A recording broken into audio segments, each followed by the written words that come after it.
5 अनाथ बहनों का नदी किनारे मछली पालन। बहुत कम उम्र में हमारी माँ हम 5 बहनों को अनाथ करके चली गई। आज भी उनकी ये हंसती तस्वीर देखती हूँ तो लगता है माँ बोल उठेंगी। सिया की ये बातें सुनकर गीता और पिंकी की आंखें नम हो जाती हैं और तीनों ही बहन रोने लगती हैं, जिसके बाद गीता अपनी दोनों बहन की आंखों के आंसुओं को पोंछते हुए कहती है, देखो इस तरीके से अपने आप को कमजोर मत करो। अगर हम कमजोर पड़ जाएंगे तो हमारी छोटी बहनें मुन्नी और तितली का क्या होगा। और हमारी माँ हमारे साथ हमेशा रहती है, इस दुनिया में नहीं है पर उनकी परछाई हमेशा हमारे साथ है। तुम सही कह रही हो गीता, पर क्या करूं, कभी कभी अपने लाचार हालातों को देखकर माँ की बहुत याद आती है। लगता है अगर माँ होती तो वो सब संभाल लेती।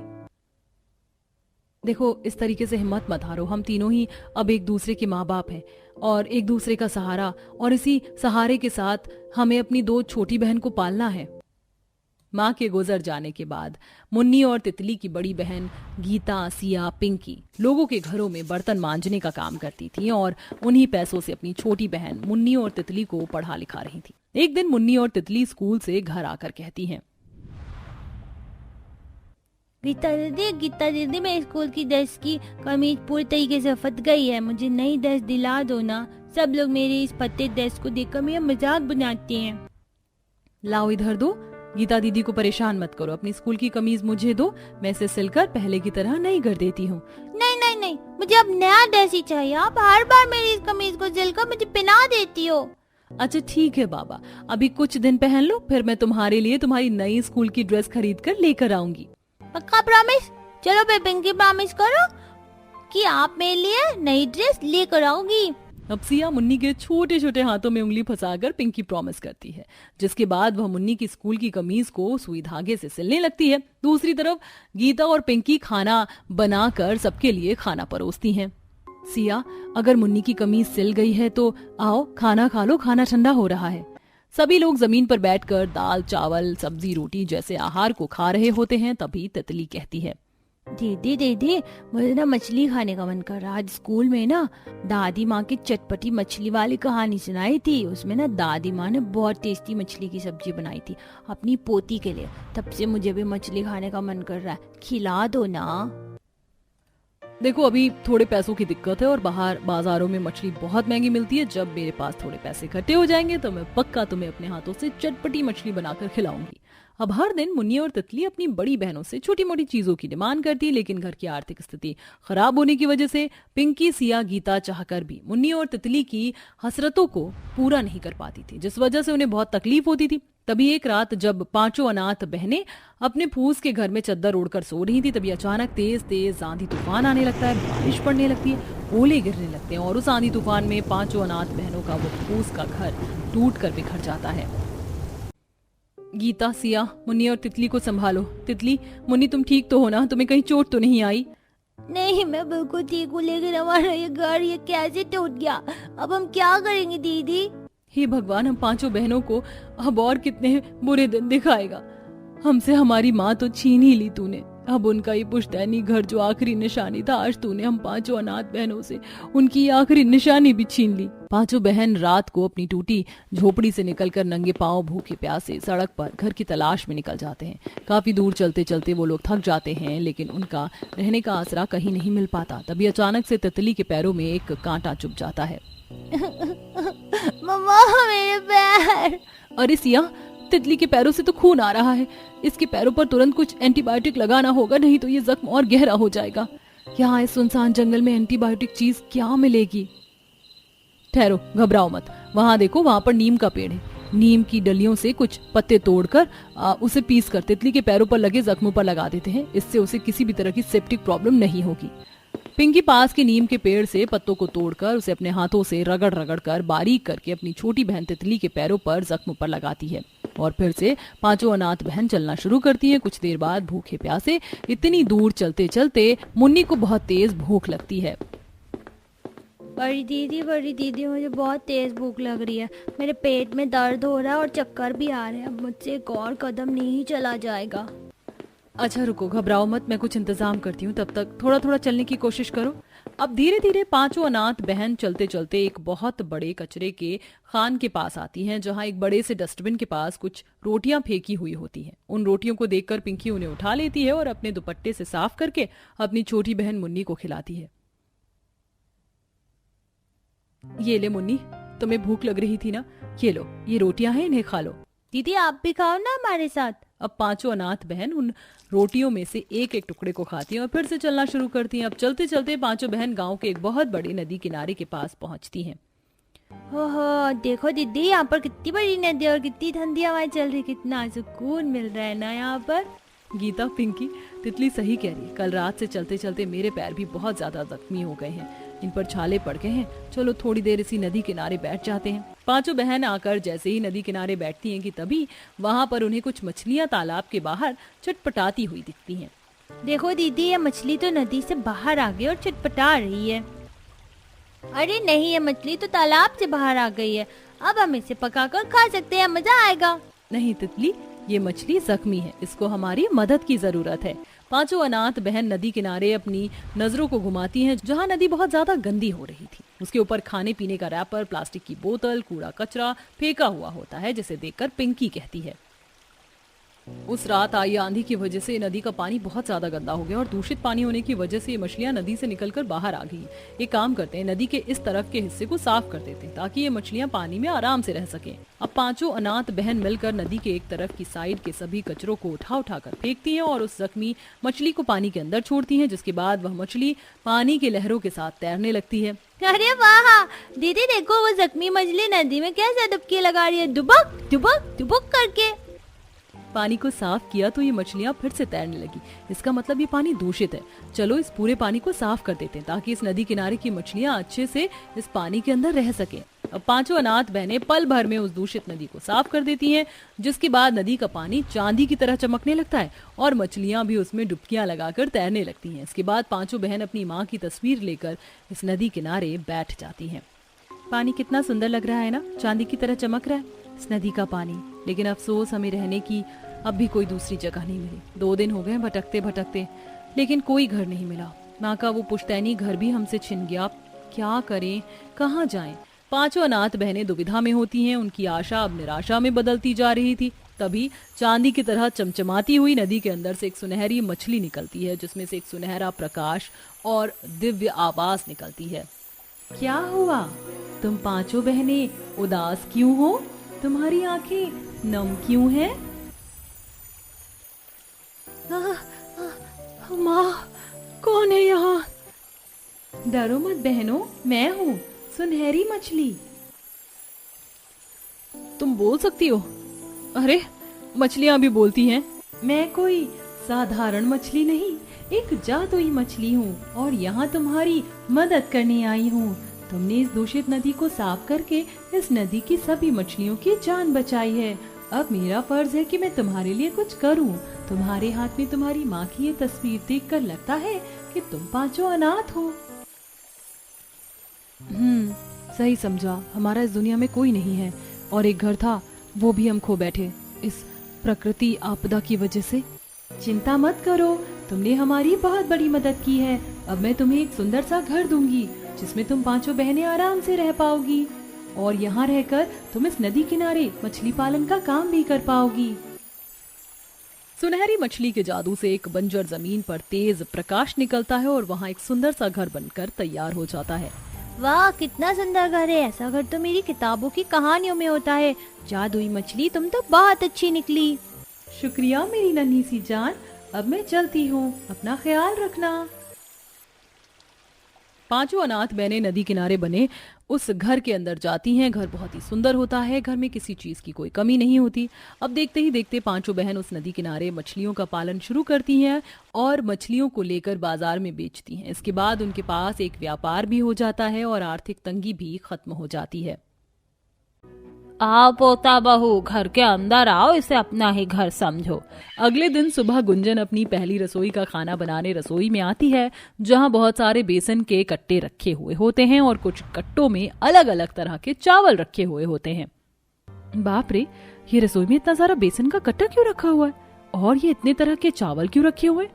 वैसे माँ ने कहा था कि पहले रसोई में कुछ स्वादिष्ट खाना बनाना, लेकिन यहाँ तो बेसन चावल के सिवा कुछ है ही नहीं। एक काम करती हूँ, बाहर जाकर मटर पनीर खरीद कर ले आती हूँ। भैया सफल के मटर और पनीर मसाला और फूड क्रीम दे दीजिए। हाँ जी मैडम, रुकिए अभी देता हूँ। गुंजन सामान लेकर घर आती है और रसोई में जाकर पहली रसोई का खाना बनाना शुरू करती है और कुछ देर बाद डाइनिंग टेबल पर मटर पनीर पूरी पुलाव बनाकर सर्व करती है। सभी लोग खाने को देखकर मुंह सड़ाते हुए कहते हैं, हे राम पोता बहू, ये क्या बना दिया? पूरी? इस उम्र में मेरे दांत से पूरियां टूटेंगी। दादी सास पुलाव भी है, पुलाव खाइए ना। क्या बहू, हमसे बिना पूछे पहली रसोई का खाना बना लिया तूने, और ये क्या अगड़म तगड़म बना लिया। हम लोगों को ये सब खाना पसंद नहीं है, हमें 10 तरह के कढ़ी चावल खाना पसंद है। क्या कढ़ी? क्या हुआ बहू, इतना चौंक क्यों रही हो? कढ़ी ही तो बोला है। और अब एक काम करो, ये सारा खाना उठाकर वापस ले जाओ और हमारे लिए गर्मा गर्म 10 तरह की कढ़ी चावल बना लो। चलिए भाभी, मैं आपको बता देती हूँ कि 10 तरह की कढ़ी चावल कैसे बनेगी। गुंजन अपने हाथों में सारा खाना उठाकर रसोई में आती है और सारे खाने को डस्टबिन में डालकर सारे जूठे बर्तन को धोकर कहती है, बोलिए नंद जी, कैसी कढ़ी बनानी है 10 तरह की? हाँ सुनिए, आप एक सिंपल कढ़ी बना दीजिए, एक मट्ठे वाली कढ़ी, एक अचार वाली कढ़ी, एक आमचूर वाली कढ़ी, एक प्याज पकौड़े वाली कढ़ी, एक बेसन के पकौड़े वाली कढ़ी, आलू के पकौड़े वाली कढ़ी, और एक में सरसों का तड़का डालकर कढ़ी बनाना, और एक में कड़ी पत्ता डालकर कढ़ी बनाना, और एक कढ़ी 5 तरह के फौरन डालकर बनाना, और 10 तरह के चावलों में से चावल लेकर चावल बना लेना। ठीक है, अब मैं जा रही हूँ, आप फटाफट ये 10 तरह की कढ़ी चावल बना लो, हम लोग डाइनिंग टेबल पर इंतजार कर रहे हैं। अब 10 तरह की कढ़ी सुनकर गुंजन का माथा चकरा जाता है।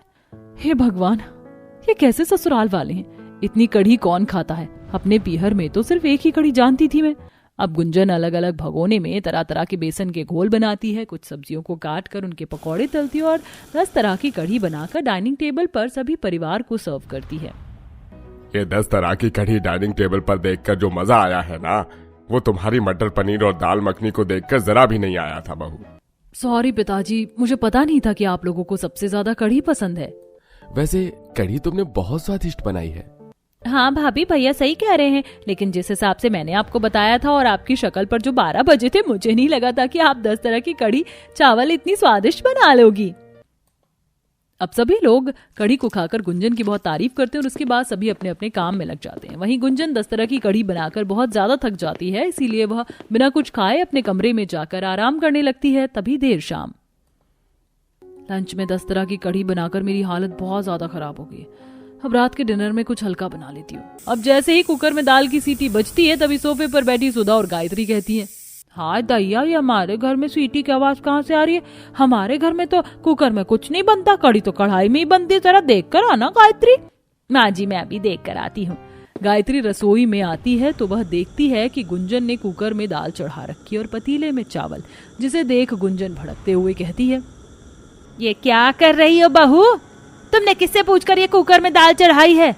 तुम्हें बहुत अच्छे तरीके से बताया था ना तुम्हारी ननद ने कि हम सबको कढ़ी चावल खाना बहुत पसंद है। तभी वहां पर गुंजन की जेठानी हेमानी आती है। क्या हुआ देवरानी जी, 10 तरह की कढ़ी चावल बनाकर हालत खराब हो गई क्या? नहीं, ऐसी कोई बात नहीं है, मैंने सोचा कि सुबह जब इतना कढ़ी खाया तो रात में कुछ हल्का बना लूं। अब इतना कहकर गायत्री वहां से चली जाती है। तभी वहां से हेमानी भी गुजर रही होती है, जिसे रोकते हुए गुंजन कहती है, सुनिए जेठानी जी, थोड़ी बहुत मदद कर दीजिए, ये अकेले 10 तरह की कढ़ी चावल बनाने से मेरी हालत बहुत ज्यादा खराब हो गई है। तो मैं क्या करूं देवरानी जी, कोशिश करिए, हो जाएगा। जब मैं आई थी तो मुझे भी नहीं आता था, लेकिन धीरे धीरे सब सीख गई और आपके आने के बाद अब थोड़ी तो फुर्सत मिली है। अब आप चाहती हैं कि मैं फिर से आपकी मदद करूं और 10 तरह की कढ़ी चावल बनाऊं? ना बाबा, मुझसे नहीं होगा, खुद कर लो आप। हिमानी बहाना करते हुए अपनी देवरानी को रसोई में अकेला छोड़कर चली जाती है, जिसके बाद गुंजन अकेले ही 10 तरह की कढ़ी चावल बनाना शुरू करती है। वो पहले बेसन को घोलती है, फिर कुछ पकौड़े को तलती है और कुछ कढ़ी में कढ़ी पत्तों से तड़का लगाती है, कुछ में सूखी मिर्च से, किसी में दही तो किसी में लस्सी डालकर 10 तरह की कढ़ी तैयार करती है और डाइनिंग टेबल पर सबको परोसती है। वाह भाभी, आप तो कढ़ी बनाते बनाते कढ़ी में चैंपियन होती जा रही हैं। इतना स्वादिष्ट कढ़ी बनाई है। हाँ सच में गुंजन, तुमने बहुत बहुत बढ़िया, बहुत स्वादिष्ट कढ़ी बनाई है। एक काम करता हूँ, कल घर पर अपने ऑफिस के सीनियर्स को बुलाकर लेकर आता हूँ। वो लोग राजस्थानी हैं और उनको कढ़ी खाना बहुत पसंद है। ओ भाई साहब, मेरा पहले यहाँ पर इतना दिमाग खराब हो चुका है 10 तरह की कढ़ी चावल तीनों टाइम बना बनाकर। अब ये महान हस्ती अपने ऑफिस के सीनियर्स को भी बुलाकर लेकर आ रहे हैं। ठीक है, ले आइएगा, मैं बना दूंगी। अब अगले दिन विवियन अपने ऑफिस के सीनियर्स को डिनर पर लेकर आता और गुंजन उन सभी के लिए 10 तरह की कढ़ी बनाकर डाइनिंग टेबल पर सर्व करती है। विवियन भाई, कड़ी तो खाना चोखो बनो है। कड़ी फुटारी कड़ी बनो है विवियन भाई। मुझे राजस्थानी तो नहीं आती, पर thank you so much sir. अब तो अपनी प्रमोशन पक्की समझो। कुछ देर बाद विवियन के सभी ऑफिस सीनियर्स उसके घर से चले जाते हैं। अगले दिन सुबह, माँ जी बेसन खत्म हो गया है तो खाने में क्या बनाना है? हाय दैया गायत्री, बेसन कैसे खत्म हो गया? रुक, मैं फोन करके अभी एक ठेला बेसन घर में मंगवाती हूँ। अब कुछ ही देर में घर के बाहर ठेले भर के बेसन के कट्टे आ जाते हैं और लेबर उन कट्टों को उठाकर रसोई में रखकर वहां से चले जाते हैं। जब पोता बहू अब 10 तरह की कढ़ी चावल बनाकर तैयार कर दे। अब गुस्से में दांत पीसती हुई गुंजन रसोई में जाती है और 10 तरह की कढ़ी चावल और बड़े बड़े भगोनों में चढ़ा देती है। बहुत हो गया, मैं आज ही विवियन जी से बात करूंगी, मैं नहीं बना सकती हूँ और ये 10 तरह के कढ़ी चावल। सभी लोग 10 तरह के कढ़ी चावल को खा रहे होते हैं। सभी को खाना खिलाने के बाद गुंजन अपने कमरे में जाती है जहां विवियन लैपटॉप पर काम कर रहा होता है। तुम्हें तुम्हारी वाइफ पर जरा भी ध्यान नहीं है क्या? ध्यान कैसे नहीं होगा, मुझे तो बहुत ध्यान है। ऊपर से मैं तो बहुत खुश हूँ। तुम्हें पता है, तुम्हारी 10 तरह की कढ़ी चावल खाने के बाद ऑफिस के सीनियर्स ने मेरी प्रमोशन कर दी है। ओ प्लीज विवियन, तुम तो ऐसे मत बोलो। तुम्हें पता भी है कि सुबह शाम 10 तरह की कढ़ी चावल बना बनाकर मेरी हालत कितनी ज्यादा खराब हो गई है। ऊपर से घर का एक भी सदस्य मेरी मदद नहीं करता। तुम कुछ बोलो ना अपने घर वालों को, उन्हें बोलो कि 10 तरह की कढ़ी चावल खाना बंद कर दें। तुम्हारा दिमाग खराब है क्या गुंजन? मैं ये कैसे कर सकता हूँ? मेरे पूरे परिवार वालों को 10 तरह की कढ़ी चावल खाना बहुत पसंद है और मुझे भी। तो क्या तुम मेरे लिए भी नहीं बनाओगी? और माँ तो ये बात कभी नहीं मानेगी। मैं इसमें तुम्हारी कोई मदद नहीं कर सकता। ठीक है विवियन, कोई बात नहीं। अब अपने पति से भी गुंजन को कुछ खास मदद नहीं मिलती। अब गुंजन फैसला लेती है कि वह 10 तरह के कढ़ी चावल बनाएगी, सिर्फ ससुराल वालों के लिए, लेकिन खुद नहीं खाएगी। माँ जी, 10 तरह की कढ़ी चावल रेडी है, खा लीजिए। सभी परिवार के सदस्य फटाफट 10 तरह के कढ़ी चावल को खाने लग जाते हैं, लेकिन किसी की भी नजर गुंजन की हालत पर नहीं जाती। गुंजन दिन पर दिन पतली दुबली होती जा रही थी, बीमार पड़ती जा रही थी। तभी एक दिन गुंजन रसोई में 10 तरह की कढ़ी चावल बना ही रही होती है कि वो वहां पर बेहोश हो जाती है। पूरा परिवार रसोई में पहुंचता है। गुंजन को फौरन डॉक्टर के पास लेकर जाना होगा। गुंजन जी की हेल्थ कंडीशन बहुत ज्यादा खराब हो रही है। लगता है कई दिनों से खाना नहीं खा रही है। शरीर में एनीमिया के लक्षण सामने आए हैं। खाना तो तीनों टाइम बन रहा था, फिर बहू ने खाना नहीं खाया क्या? माँ, ये सब हमारी वजह से हुआ है। गुंजन ने मुझसे कहा था कि उसे कढ़ी बनाना और खाना बिल्कुल भी पसंद नहीं है, लेकिन हम लोग फिर भी उससे 10 तरह की कढ़ी चावल बनवाते रहे, जिसका नतीजा उसने ये दिया है कि वो हमको बनाकर 10 तरह की कढ़ी चावल खिलाती रही, लेकिन खुद ने खाना पीना छोड़ दिया। अब गुंजन जैसे ही होश में आती तभी सारा परिवार उससे माफी मांगते हुए, बहू हमसे बहुत बड़ी गलती हो गई, हमें माफ कर दे। हमने कभी भी तेरी इच्छाओं के बारे में नहीं सोचा और अपनी इच्छाएं तुझ पर जबरदस्ती थोपते रहे और पूरी करवाते रहे। अब गुंजन सबको माफ कर देती है और इस हादसे के बाद गुंजन के ससुराल वाले के 10 तरह के कढ़ी चावल खाना भी छोड़ देते हैं।